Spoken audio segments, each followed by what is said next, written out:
I don't know where to start because there's a lot happening that is vexing and very disturbing. So I'm going to start with the one I guess that is pissing me off the most, and that is the federal wildlife, the Ammon Bundy crew. They have 7 members of a group that took over the refuge in Oregon. They have been found not guilty of conspiracy and possession of firearms. I mean, honestly, the juxtaposition is too much. I mean, think about this. These guys were, I mean, caught red-handed. I mean, there's no doubt to the evidence, right? The facts of the case are not in dispute. The only thing in dispute was their motivation.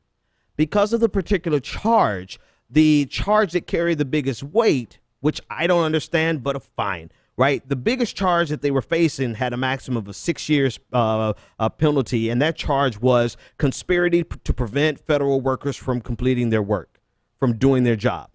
And because they were not able to prove that Bundy and his team had the intention or the desire to prevent federal workers at the wildlife refuge from completing their job and doing their work, they were found not guilty. During the trial, Bundy presented himself as this clean-shaven, good Mormon who was simply trying to stand up for rights and freedom, and nothing he did. He wasn't trying to challenge the government so much as he was trying to fight for freedom. And he even said that the weapons were not there to prevent the federal investigators from taking back the refuge. He said that the weapons were there to, as a statement, to draw attention. And then he conceded that even though they weren't there to prevent the federal agents from seizing them, the property back, he realized that it helped, right? That it delayed the process. So let me say that again so I can make sure I say it very clearly. He said that the weapons were not there to stop federal agents, but he knew that the weapons would slow federal agents down. This is from his mouth. Now let's transition here. Let's play what if, right? Had these people? No, we don't even have to play what if. Right now, we have protesters protesting against a pipeline, protesting to protect their sacred lands, being bombarded by militarized police.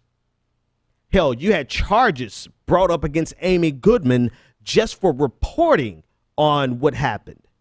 And here we have Ammon Bundy and his 6 groups, 6 other, jihadists,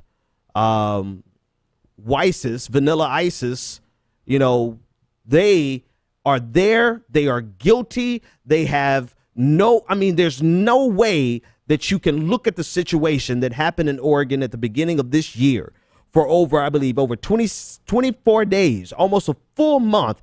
They sought help from people. They solicited more people to come. They marked this as they're standing their ground, and this is where they're drawing the line in the sand, and they were challenging the federal government, and a jury of their peers, emphasis on of their peers, found them not guilty. Only in America. Well, that's not necessarily true, but damn it, only in America can you see this type of insanity happening.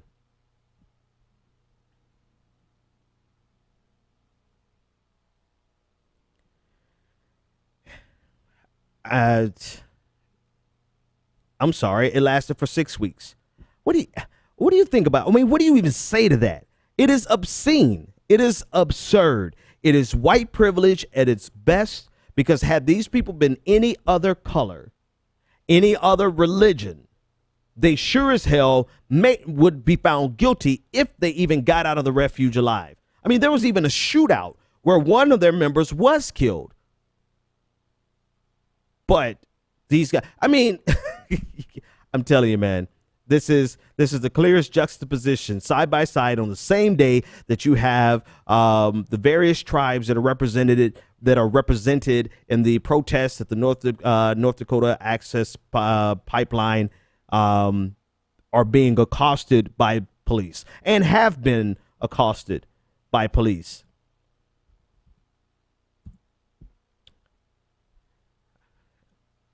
I don't know, man. Well, I mean, what do you think? 857-600-0518. I want to know what you think, because there's really nothing else to say about this except you can get away with a lot if you are a white Christian conservative man. Specifically, white Christian conservative men can get away with so much in America. That's because America was actually built for them. So much so, I don't know if you recall, but I recall vividly Bill O'Reilly in a conversation with Senator John McCain back in 2008 when he was running against Senator Obama. Bill O'Reilly was infuriated because what he believed to be a conspiracy to take power away from white Christian men. And he said this expressly. I have the clip somewhere. You can find it on YouTube. I've played it 100 dozen times. I haven't played it recently, but you can see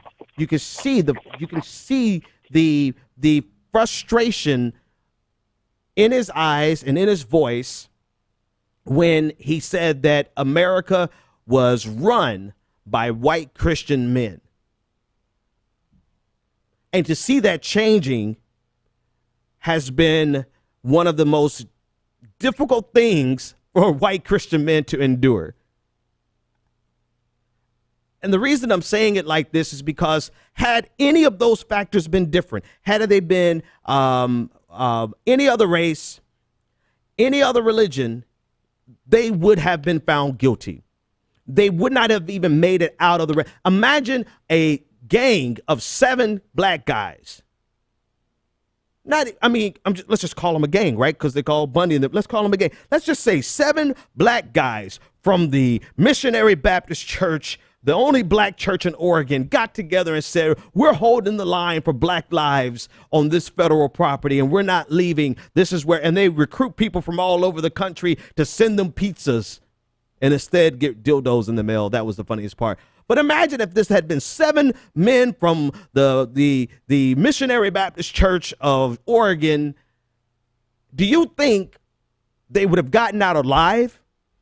And if they did get lucky enough to get out alive, do you think that they would be found not guilty? Because it's dependent. It was 100% dependent upon the jury of their peers looking at this and saying, well, we don't believe that they had a conspiratorial whatever. We don't believe that they were involved in a conspiracy to block federal workers from doing their job. And because we don't believe that, we're going to find them innocent. No.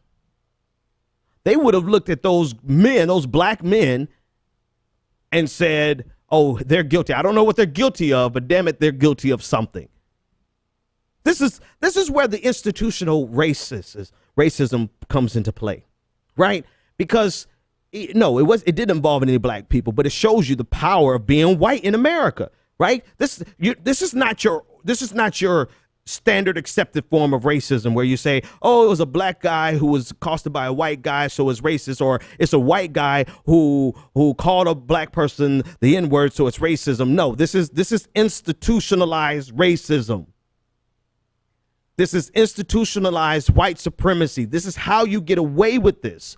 The way you get away with this is because there's no way in hell they could have gotten 12 people together from Oregon to look at 7 people from Oregon who look just like them, who go to their churches, who are talking about freedom and talking about America and talking about all the good things that they're fighting for. This blankety blank had the nerve to even compare himself to Dr. King.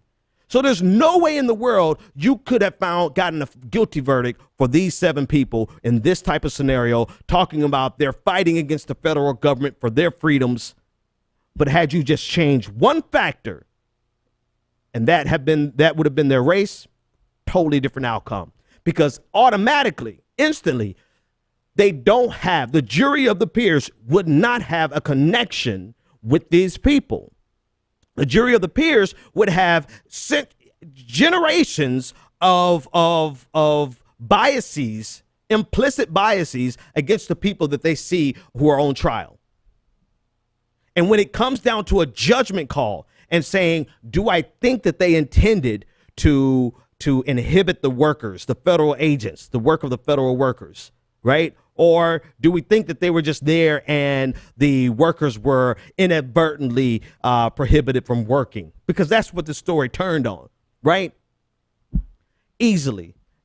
It's just they don't have any connection. It's like the jury of your peers is one of the best things we have, and it's also one of the worst things we have, because you're not really my peer if you have nothing in common with me. You're not my peer if you look at me and you see a foreigner, or you see someone that's strange, or you see a life that you cannot identify with. And is it really fair? Do we all have access to the same justice when your jury can look at you and I completely identify with your plight, but that same jury can look at me and have no idea about why I fight, or why I'm standing, or why I'm taking a knee, or why I'm protesting? That's one of the hardest hurdles for us to overcome in our justice system, because it requires an individual change. It requires a change in the minds of the individual people who will look at a case and see, I don't know, man. It's frustrating. It takes a mindset change, because we are not, when I say we, I'm talking about black people, brown people, Hispanic, Native American. Look at what's happening right now. Look at what's going on right now. And you mean to tell me that you expect that they're going to get the same treatment by the law enforcement officers? Are they going to get the same treatment by a quote unquote jury of their peers?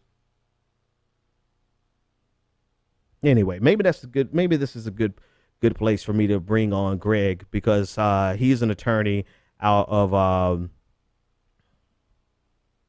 not only is he a politician, but he's an attorney, and he speaks often about criminal justice reform.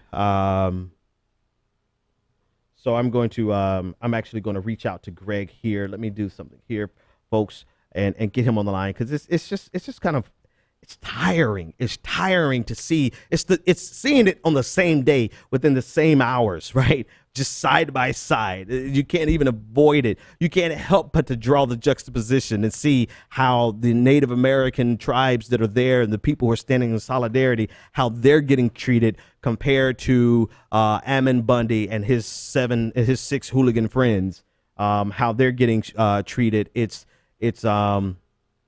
very, very, very hard to look at.